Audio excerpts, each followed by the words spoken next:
Yes, students. Now we calculate price elasticity of demand by percentage or proportionate method. So this question is given.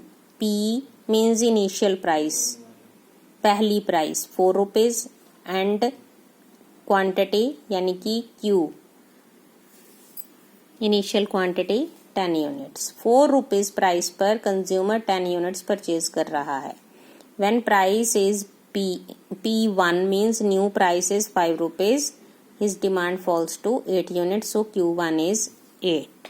So when P is 4, Q is 10, and when P1 is 5, Q1 is 8. How can we calculate price elasticity of demand? The formula is ED is equal to minus P upon Q into delta Q upon delta P. तो आप देख रहे हैं P हमारे पास है 4, Q है 10, पर delta Q and delta P हमारे पास नहीं है.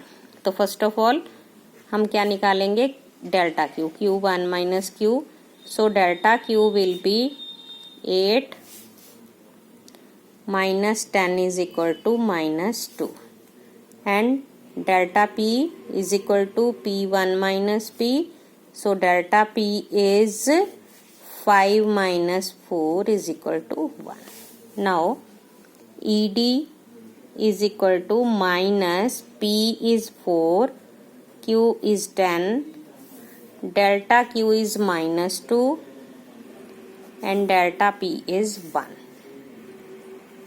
तो सबसे पहले तो एक ये माइनस और एक ये माइनस, दोनों माइनस कैंसिल हो जाएंगे. नाउ 2 1 जा 2, 2 5 जा 10. We have 4/5. तो अब हम इसको अगर डिवाइड कर देते हैं, this will be 0.8, that is less than 1. एक और क्वेश्चन हम करते हैं कि 5 रुपीज प्राइस पर डिमांड 20 यूनिट्स है. व्हेन प्राइस इज 6 रुपीज, हमारी डिमांड क्या होगी? When ED is given 1. ED price elasticity of demand given है और क्वांटिटी यानी कि Q1 हमें निकालना है. So again formula will be same, minus P upon Q into delta Q upon delta P.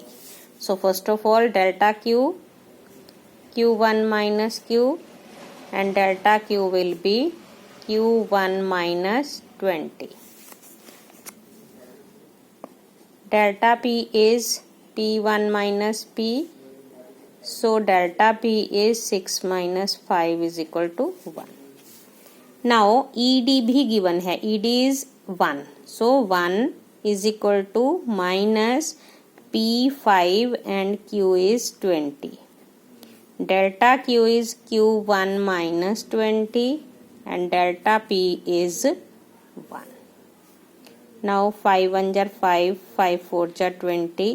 तो हमारे पास क्या आ गया? 1 is equal to Q minus, यहाँ पे रहने देना है, Q1 minus 20 upon 4. Now 4 into 1 cross multiply हो जाएगा. 4 is equal to, अब हम क्योंकि ब्रैकेट के बाहर माइनस है तो हम ओपन कर लेते हैं, माइनस Q1 प्लस 20. सो ये Q1 हम उधर ले जाते हैं. Q1 इज इक्वल टू 20 और 4 इस साइड आ जाएगा, तो ये आ जाएगा Q1 is equal to 16. Because price rise की है तो क्वांटिटी डिमांडेड कम हो जाएगी.